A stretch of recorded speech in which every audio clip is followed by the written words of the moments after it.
Claudia, how are you? I am well, thank God. How are you guys? Good, good, good, good. So Sam, we are recording? Yes. Yes, we are. I see. Okay. For this meeting, I'm going to suspend this meeting there is in the chat is our agenda, is in the chat.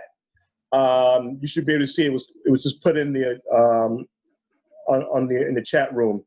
We're going to suspend with the recording secretary, corresponding secretary reports, and I'm going to let Deborah Millay speak on my behalf for the president's report because she has to go to the PTA meeting. So with that said, Deborah, if you want to take the floor to say what you have to say, please do so. Thank you. Thank you, Darian.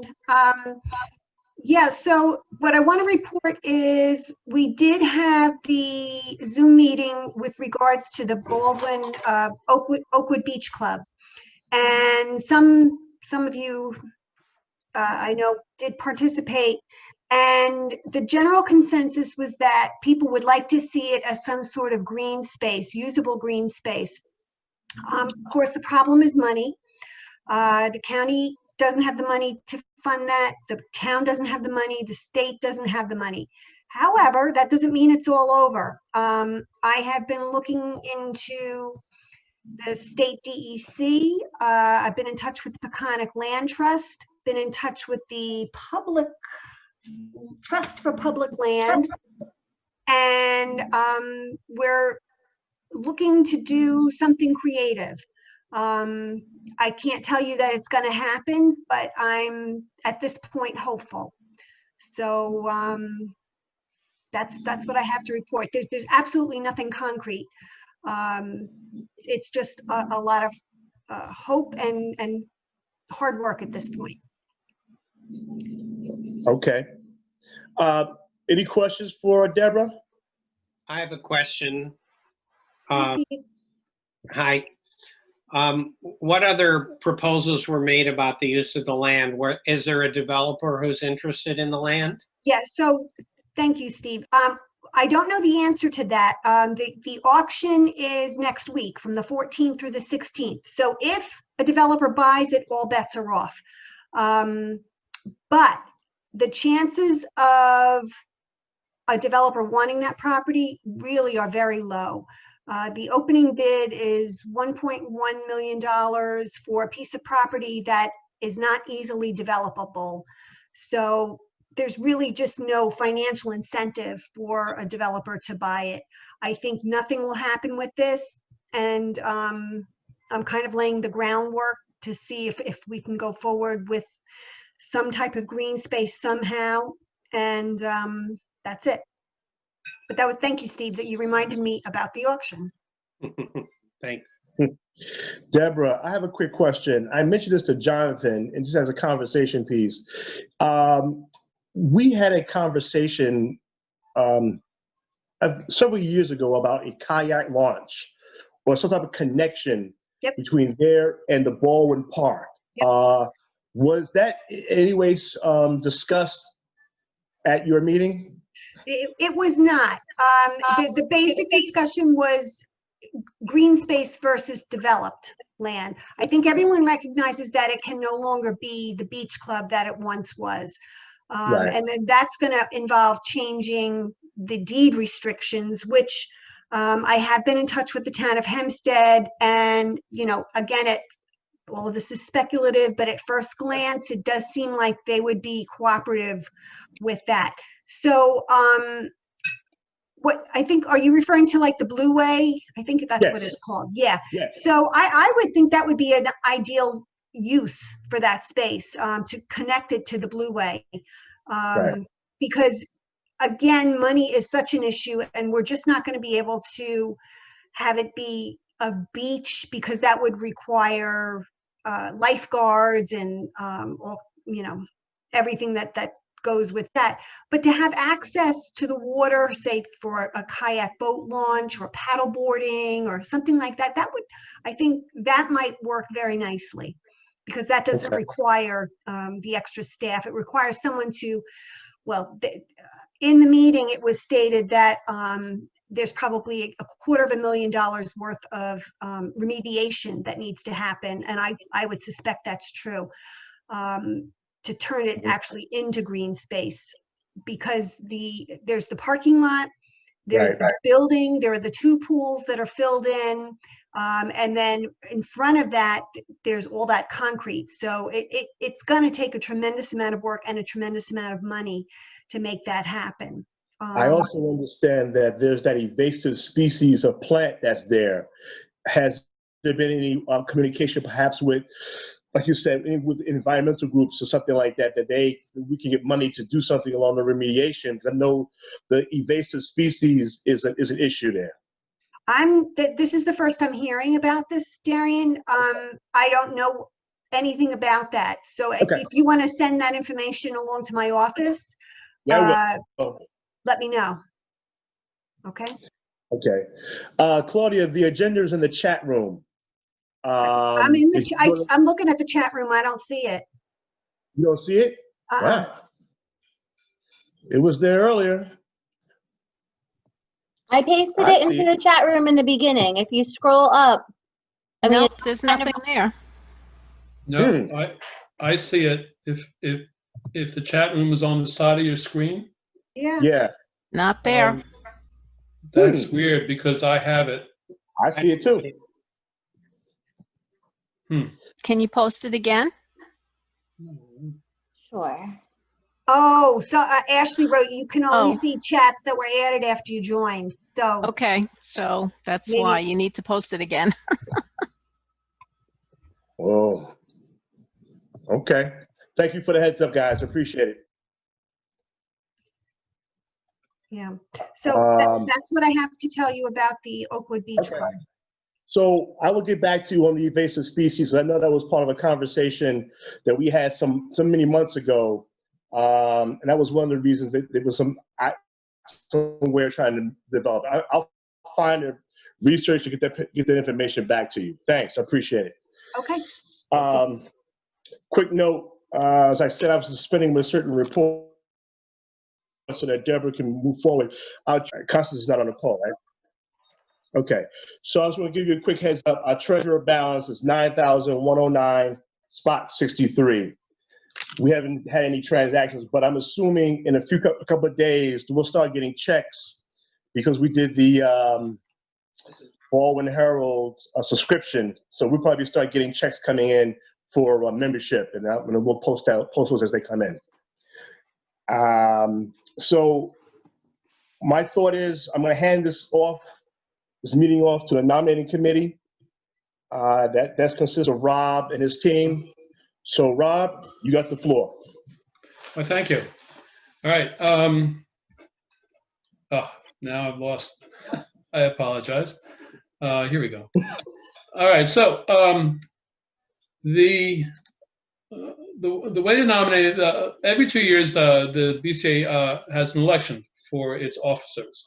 The officers are elected for a term of 2 years.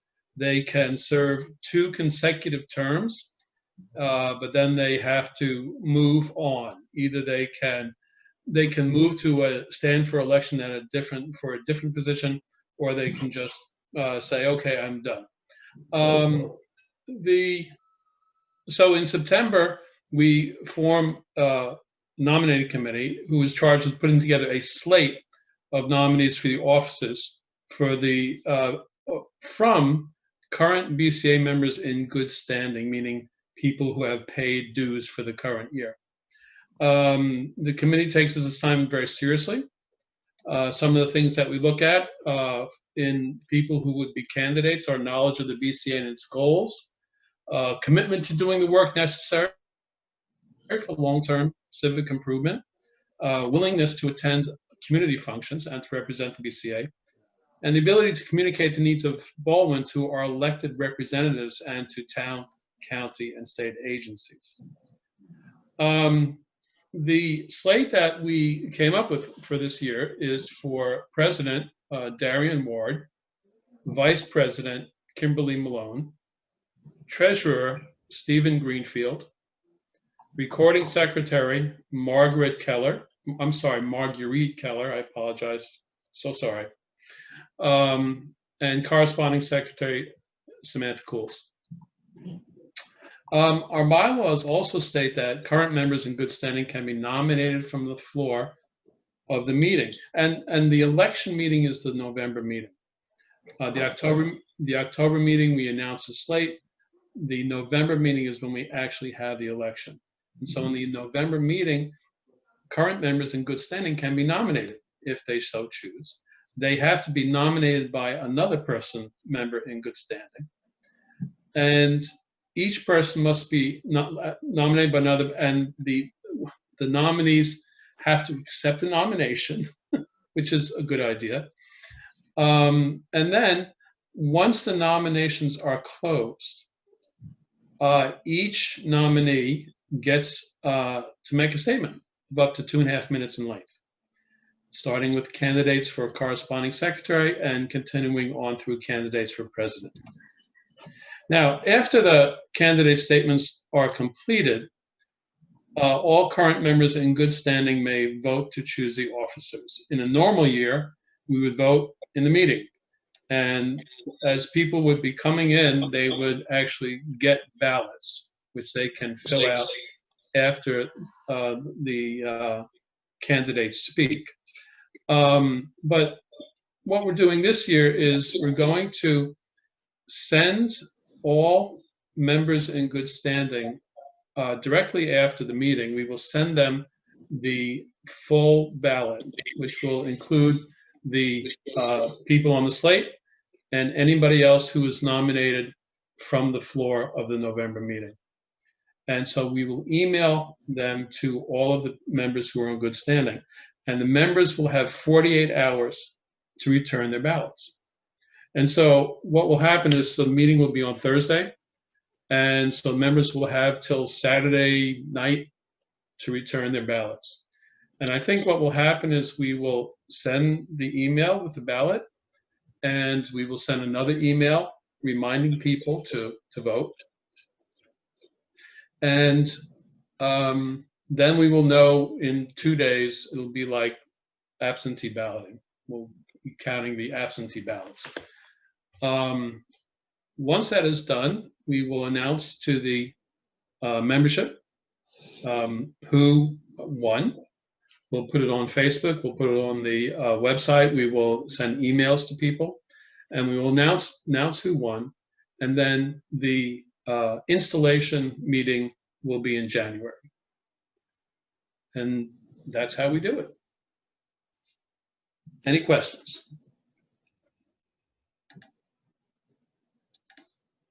Cool. Any questions for Rob?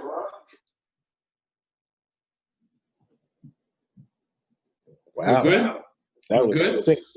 I have one. There will Yes. only be statements if there are multiple people nominated for a position, or No, I think what we do is we actually like to have each candidate make a statement of some sort. okay. No, just wanted to clarify.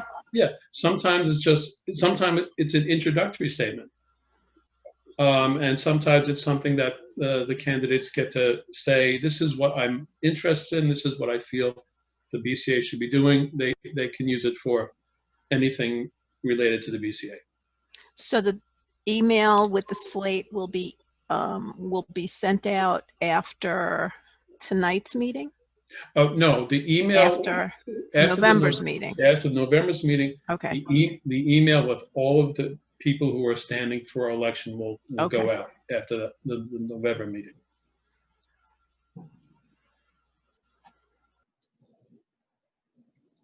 Any further questions? All right. Thanks, Rob. I really appreciate you and your committee for coming together with the slate. Looking forward to our next meeting in November. Getting back to the agenda, I wanted to just mention going back to the president's report.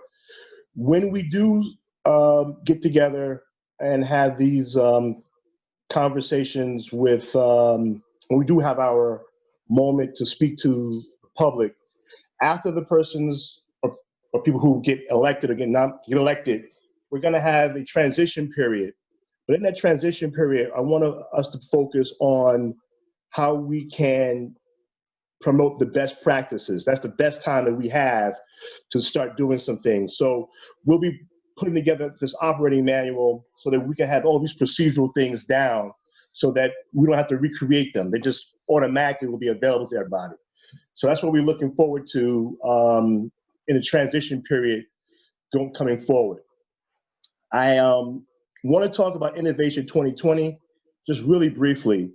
I had a chance to speak to Dr. Cami, and she mentioned how, of course, disappointed she was in the outcome. It appeared the timing could have been poor, not sure, but what she really wanted to stress was that she didn't feel as if the community itself came out to vote. She really felt that a lot of people may have used COVID as an excuse, not sure.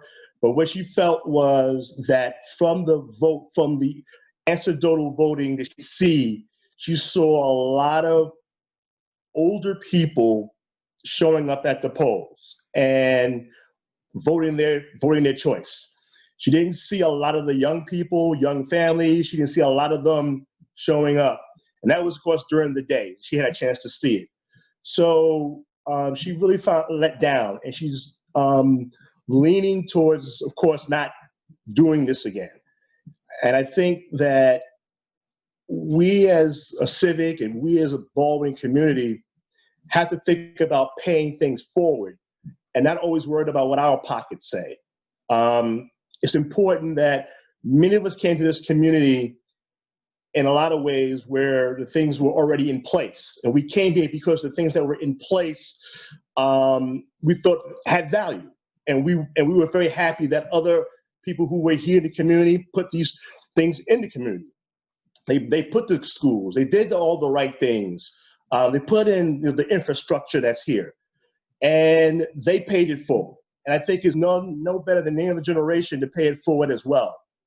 And I think that we can't be so short-sighted that if we want Baldwin to be a 21st century community, school, transit-oriented development, attracting young people and new people to come in and make this a bustling community, we can't continue to die on the vine with old beliefs. And so I just think that we got to talk to the community and urge them to understand that Baldwin will get left behind because other schools are improving, other schools are doing development. And how do our kids compete? I mean, I understand we compete with less and we do better, that the question is always, do we do less with more? But we have to think about what our legacy would be like for the future. Now, I don't know what Dr. Cami's or the Board of Education's decisions are going to be, but I clearly can say they feel deflated. They feel that they went out on a limb to do this and the community let them down. So that's just the sentiment that I got from her. I just wanted to share it with you because we were advocates. We wrote about it. We thought that it was in our community's best interest to move forward with Innovation 2020. And while we did have some naysayers who didn't see it that way, I believe, as the BCA did, the majority of the BCA membership believed that it was the right thing to do. And if the opportunity comes up again to do it, I will certainly be trying to promote it as well. So I just want to give you that. Does anybody have any thoughts about Innovation 2020 they want to add? Anything that anybody wants to say? The floor, you have 2 minutes on the floor.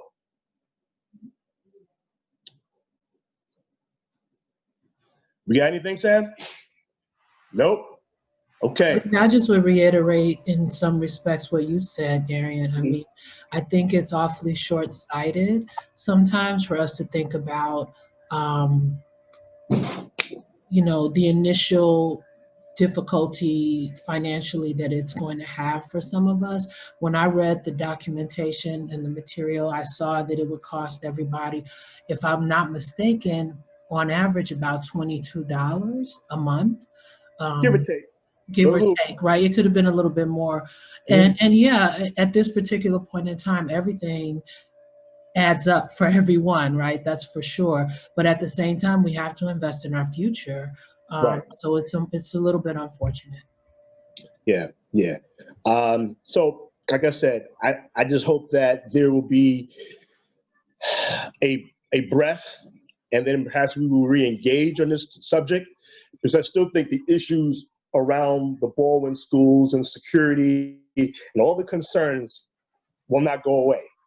They will still be there, and we still have to address them somehow. So, can I add something, Darian? When I saw the revote happening and it being in one location at the district offices, as a senior citizen who happens to support this project, I felt that it was like a sneaky way to get this passed. Because if the school district had mobilized their PTOs, PTAs to show up, this thing would have been a slam dunk, but it did not happen. Now, I hope that they will bring this, they'll wait a year and bring it back and do a really good community process again. But there's always going to be opposition from people who are on fixed incomes. Sure. The issue is, can you get the young voters to come out and vote? Can they be mobilized to do that? Yeah, I agree. I think, I hope that it will come back, but I hope it will come back at a time when the economy is a little more flush. People just don't support tax increases at a time when the economy is in such difficult straits. Yeah, I agree. I think they were under a time constraint, unfortunately, because the bonding issues and all those that come with it were just a matter of just the timing. There probably was no way to push it back further. So I think that was the limitation they had. Darian, if I can just add a comment, this is Annie. Can you guys hear me? Hi, everyone. Hi, Annie. Hi. I usually try to remain silent because I don't want to speak on behalf of the board, but what I will provide is overall insight as a resident looking at this. One, just to provide clarification, obviously the reason that it did not take place at the high school was for the safety of our students and our children. We are not allowing outside visitors in our buildings where academics and education is happening. So that is the main reason. It had nothing to do with an alternative way to get people to vote or a sneaky way for people to vote. The other point I will add is, timing is everything. There was a strategy that I think that was underlying and the board and the residents were not prepared for. There was a recent article by the Herald that came out quite close to the voting day, which showed one side of the businesses and their perspective of how they felt. There was not an alternative perspective. I know Ashley's article came in a few days before, but when people read that and Gallifresh made their point about $11,000 increase in taxes as a business, it kind of created a high for those that had concerns. I think there's so many different reasons why things did not work in the interest of the children. A lot of it has to do with, yes, it's timing, but we have to be realistic. I think businesses, for me, I saw it was like businesses and those that are not believers in tax increase versus those that are here for their students and have students that are actively in schools. It's just two different sides, and I don't think that will ever change no matter what the economy presents. We can say we'll wait a year or 2 years. We don't know, something else will come. Waiting is not the answer. I think Darian alluded to this, that it's really about more of a collective effort of the families in these schools that are yes-sayers for us to really get that feel to say that we want to bring this out. We got that feel before in May. Maybe I heard people say they were confused. They thought they voted for it already in May, and so there was some confusion there. So there's a lot of mixed parts in this. I think we all just need to say, you know what? What's the worst that can happen if it happens again? And that could be another no. That's not horrible. It just means it confirms the first no, possibly, right? But as a board, obviously we have to talk about it because there's a lot of cost to doing this all over again and a lot of time that Dr. Kami invested. So that's all I wanted to state to everyone.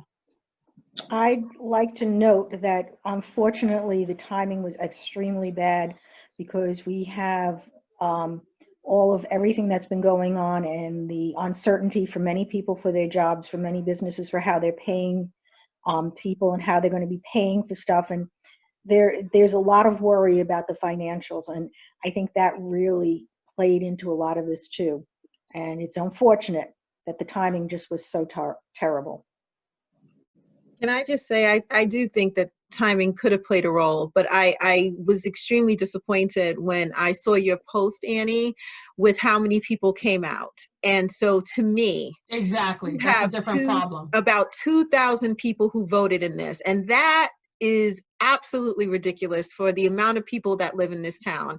So I felt that was a bigger blow. I know I sent out to my PTA members at the high school several times.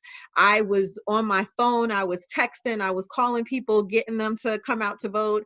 And to see that that's all that showed up, I mean, so part of that, I don't know if it was people leaning on, oh, well, they thought the yeses would just carry everyone because, you know, the next day I had people texting saying, oh, I thought it was going to pass. And, you know, I was in a place where, listen, if you didn't vote, I don't want to talk to you right now, you know, because you should have showed up, you know. So I think to only have that amount of people show up is embarrassing for our town. What does that say? And it's disturbing to me. I mean, my daughter is a 10th grader, so I realize that a lot of this is she's not going to necessarily benefit from. But I also have a cousin who just moved here a year and a half ago, and he has a little one who will be in kindergarten next year. And so I'm thinking about him and what he can benefit and other children in our town can benefit from. So it was a hard blow. I was extremely disappointed. And that, to me, when I saw that, Annie, that really bothered me to see that that was the only amount of people who cared enough to show up. And this is the same story, I mean, that happened in Huntington. They went to churches, they went everywhere, they did everything.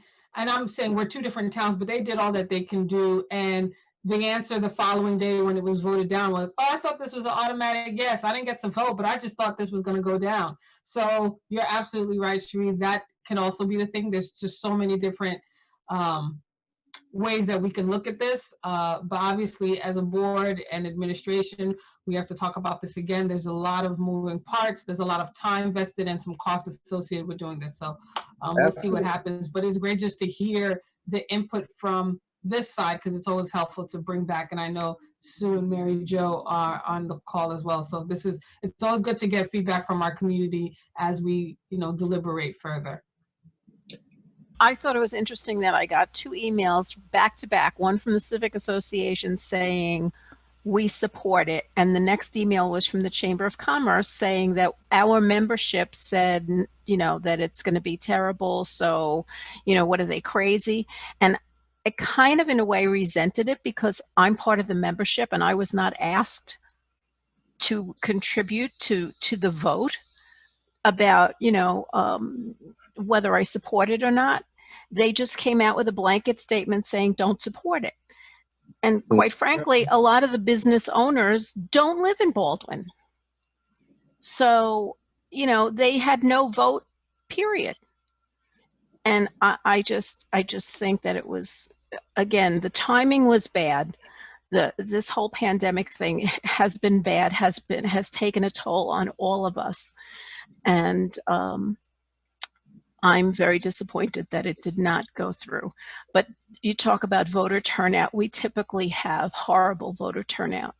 For the amount of people who live in this community, there is so much apathy that, and I've lived in this community for 45 years now, and I don't think I've ever seen more than, you know, maybe I think on a good vote, more than 3,000 people show up.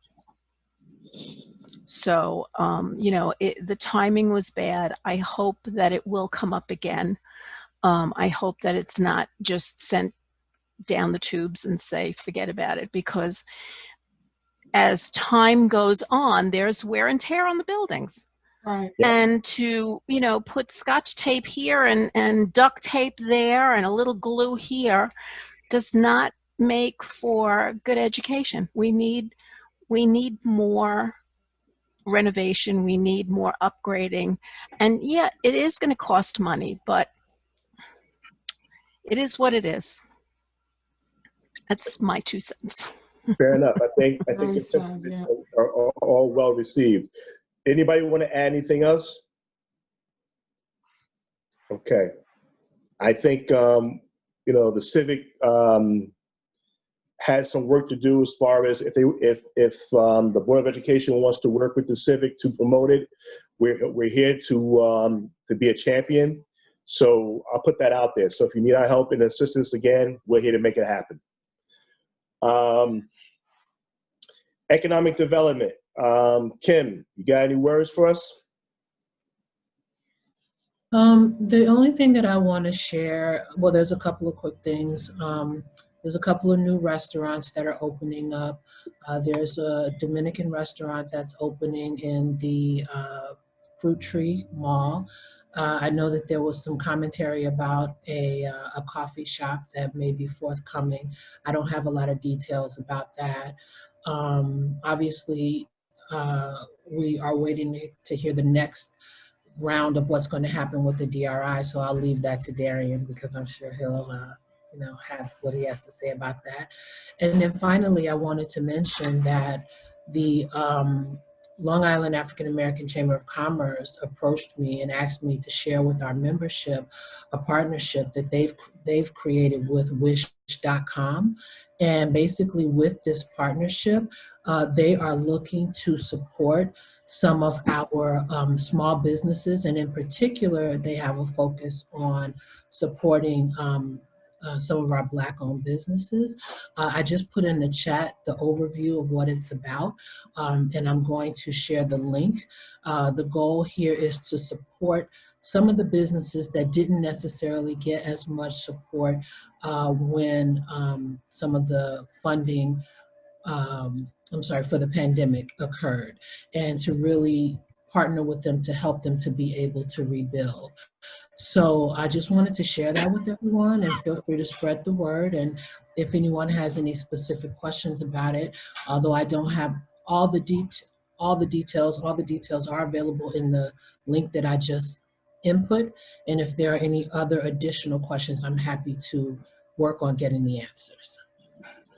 To piggyback, is there any questions for Kimberly?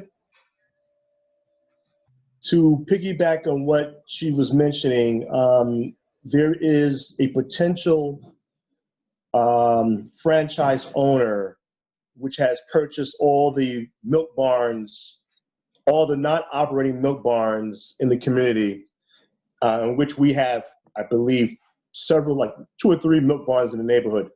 It appears that a Greek bakery and restaurant has purchased those locations, and they may be putting franchise opportunities for Greek bakery.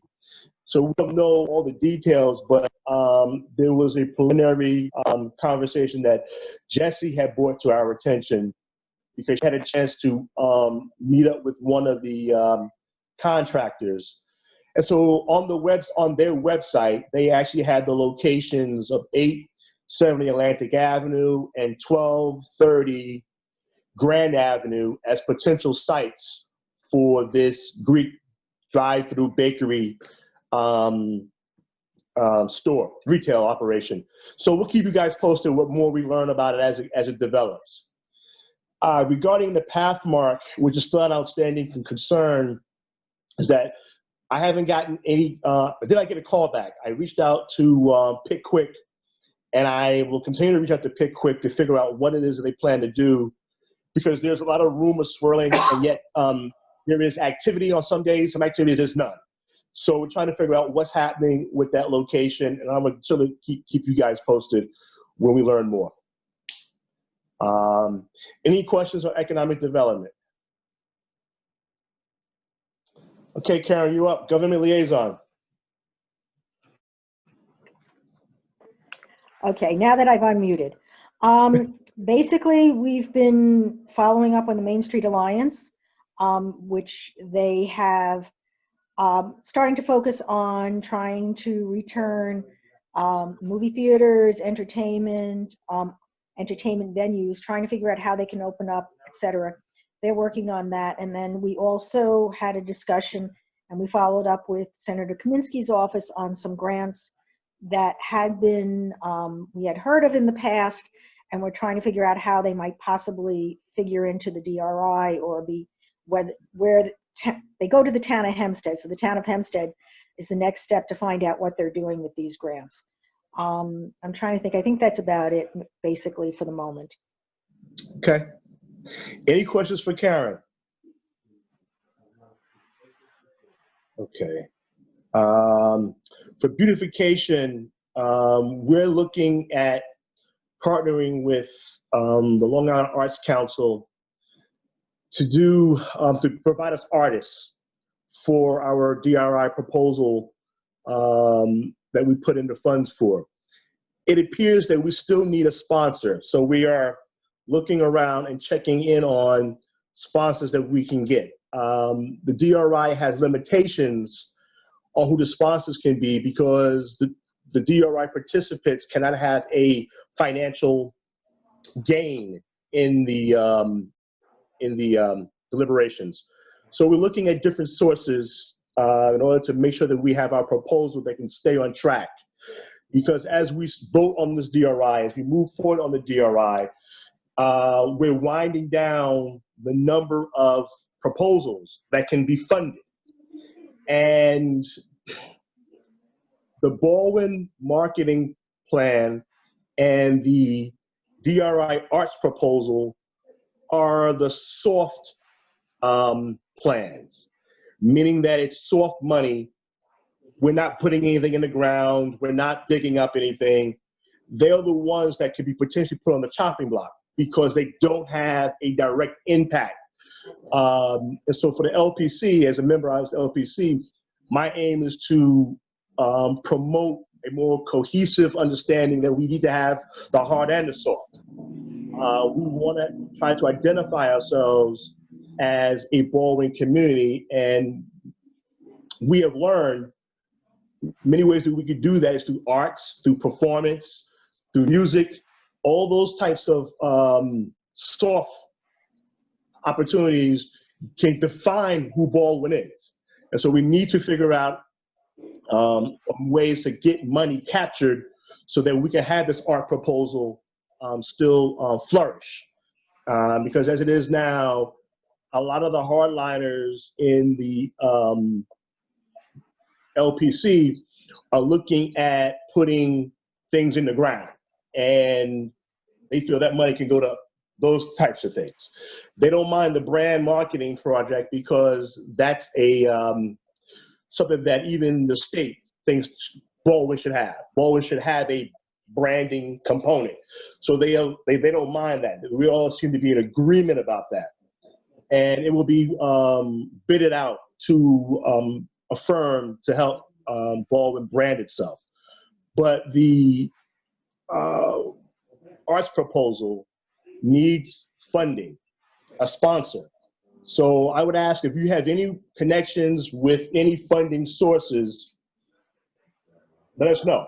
Because while we're going to go to Capital One, Ridgewood Savings, we may not be able to go to Bethpage because Bethpage is on the DRI. So they may not be able to do they may not have a financial incentive to be involved.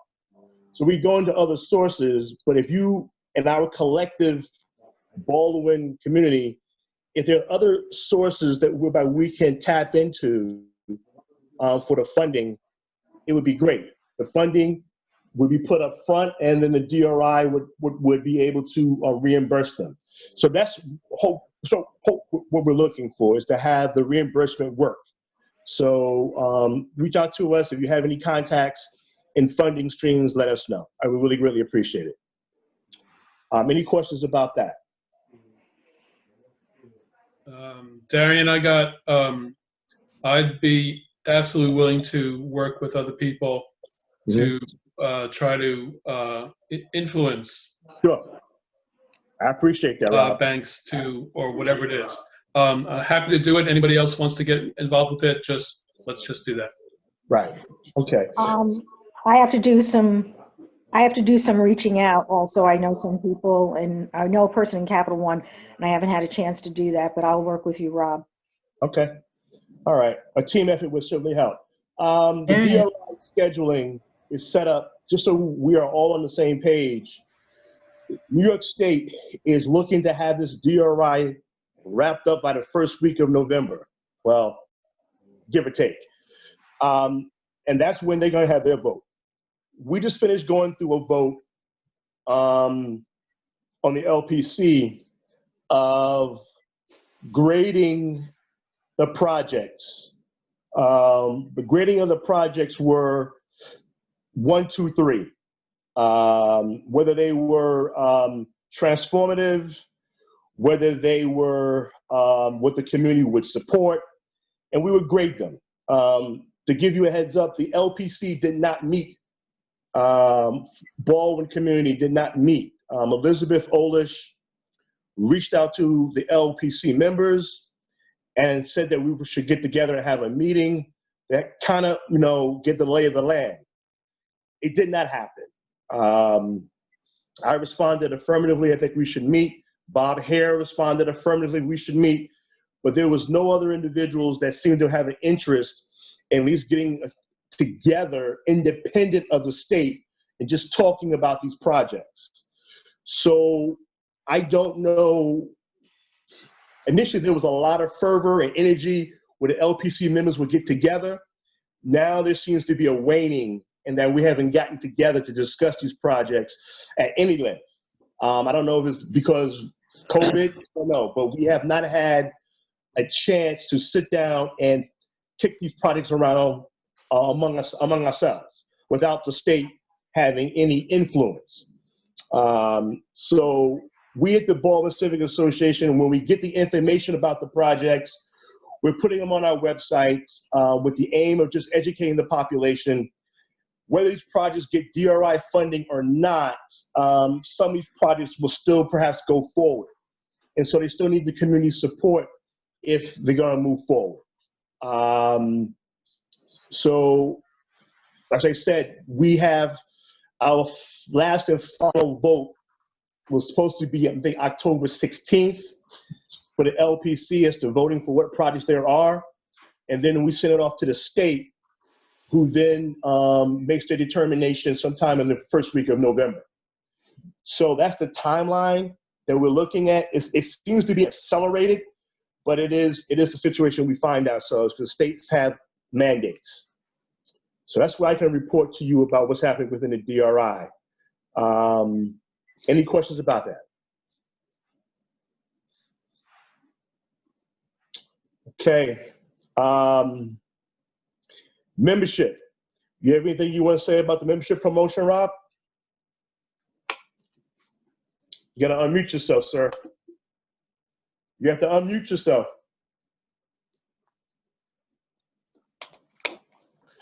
Rob, you have to unmute yourself, Rob.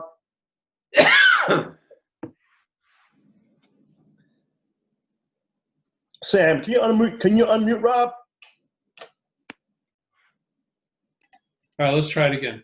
Okay. Thank you very much. All right, so after the ad was in the Baldwin Herald and Sammy sent out emails to people, we actually got like 12 to 15 members, people to pay their dues or to become new members. Whether the new people who signed up, I didn't recognize the name, so apparently they just saw it in the Herald and said, hey, this is a good idea, and checked this out and joined. And then other people pay the dues, which is exciting. And I think what we're going to do is we're going to follow up on that. There are some people who were members in 2019 and who did not re-up this year, probably a lot of them because there were no meetings. They didn't have the opportunity. And some people like to pay cash when they walk in. So this is something that's the next step that we're going to take, and we'll continue with that. And I think the big lesson is that if you ask people to join, you have a better chance of getting them to join. So it was, I find it to be very successful putting the ad in the Herald. Okay, thanks, Rob. I appreciate it.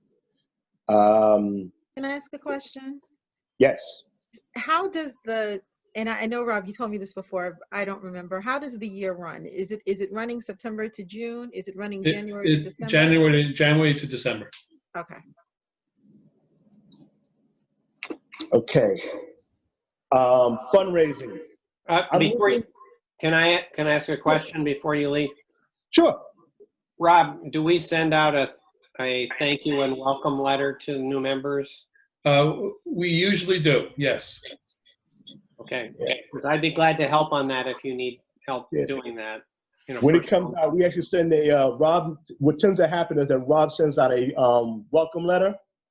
And when the person is on when they select their interests, the committee people also get their emails as well. So if an individual selected quality of life, for example, the quality of life chair would also get the information of that person, and they will hopefully make an introduction as well. So that's what we hope to do. Fundraising. Any further questions on that? Are we good? Okay. I want to wrap this up quickly. Fundraising. Please reach out to me. We're looking to do a subcommittee in fundraising for this brick fundraiser. It's an extension of what we did at the community garden. And the idea is that we can do this fundraiser for future events around the community garden to finish what was started. So we're looking to have a subcommittee of the fundraising committee to deal with this particular concern. So reach out to me if anyone has any interest and want to be on the subcommittee within the fundraising committee to do this. Okay. Is Roddy Levy on the phone? Is he on the call? No, he's not. Okay. Well, quality of life person is Roddy Levy, and I would love to have introduced him, but he's not on the phone call, so I'll have to postpone that for another time. I want to, for new business, I just want to reach out to everyone, let everybody know the resources that was put on our website recently. Sam came up with the idea of just planning your vote, to get out the vote initiative. And to that aim, Rob and his team has come up with a voting page on our website. And I would encourage everyone to go to the vote page on the BCA.org website, because in it, it speaks about what you can do in Nassau County when it comes to voting. Sam, you want to add anything? No, I mean, you pretty much covered it. We're going to have that on the website. We'll have stuff periodically on social media and emails. So just kind of look out for that stuff. And if you're not already, follow us on all of our social media so we can update you with that information. Right. This vote is hugely consequential. I don't have to state it. Matter of fact, it is what it is. We need people to come out and vote, because I think everyone's vote needs to count. So with that said, as a civic association, no matter who you vote for or whatever your political affiliation is, it is a matter of reality that the vote is being taken away. It's being destroyed in certain communities. We're fortunate in our community that we have a strong system of checks and balances, but I seriously want everyone to take their vote seriously this year and get out the vote. So plan your vote. With that said, I also wanted to alert people to the fact that just visit our website. Our website, just to give you a heads up, is constantly changing. There's new information going up there all the time. Rob has been working really overtime about it, I have to be honest with him. All the Baldwin development projects are on the site. that the individuals who are willing to meet with the Baldwin Civic Association and really speak to their project, they're on the website because they really want our participation and they really want us to look forward to their project. So take a look at it and view the website. It's, like I said, it's constantly changing. Every week there's something new. So with that said, is there any other new business or an announcement anybody wants to make? This is 8 o'clock. Yes, just quickly, if you don't mind, a couple things. I apologize if I stepped away. Civic has now, or apparently it always did, but I'm merging them. I'm working on it. A YouTube page. So if you missed, if anyone you know missed this and wants to watch it, it'll be up on our YouTube page first thing tomorrow. Subscribe so you get notifications when new stuff goes up. And then the other thing, I know Rita wasn't able to join us tonight, was this Sunday is Yoga in the Garden, 10:30. It's free. There's no RSVP. There's no experience needed. They're going to do it safely, socially distanced. So if you're just looking to